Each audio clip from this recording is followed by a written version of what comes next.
A slice of chocolate cake is mostly starches and sugars, and starches and sugars turn to glucose as we digest them. So if you have a slice of chocolate cake, you're most likely going to create a big glucose spike in your body, which means inflammation, insulin release, glycation, and a cravings roller coaster being kicked off. Now, if we add some protein and fat, like this Greek yogurt, to the slice of cake, the protein and fat are going to help slow down the absorption of glucose and reduce the glucose spike. Therefore, less likelihood of creating a cravings roller coaster for the rest of the day. En fait, j'ai mal partout quand je regarde ces vidéos. Je sais pas pourquoi... Elle est très forte en marketing. Hein.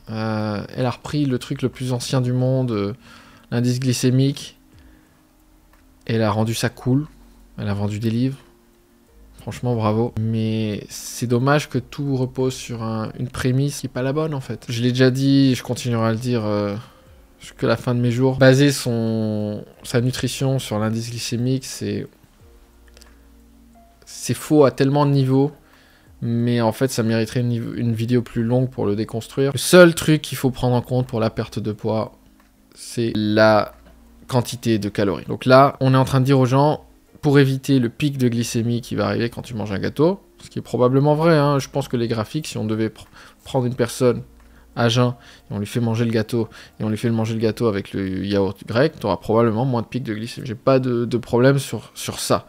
Mais j'ai un problème avec la prémisse, enfin avec l'axiome que avoir des pics de glycémie, c'est la fin du monde. Pour plein de raisons, j'ai un problème avec ça. Déjà, on s'en fout. Le plus important, c'est ce que j'explique. Je te remets le lien dans la vidéo.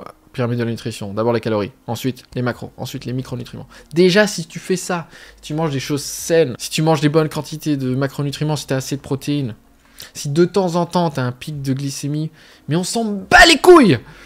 Si tu fais de la musculation, si tu fais du fitness, ça n'a aucun impact sur ta santé. Moi, je veux qu'on me montre.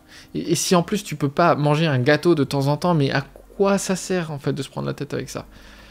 En plus, là, si tu manges à quantité de gâteau égale en rajoutant le yaourt grec, là, tu vas avoir plus de calories. Donc finalement, ça va te faire plus grossir. En plus, si tu manges ça, un gâteau en général, ça va être un dessert. Donc ça veut dire que tu auras beaucoup d'autres aliments dans ton estomac juste avant. Tu auras mangé ton repas, ta viande, tes légumes, ton riz.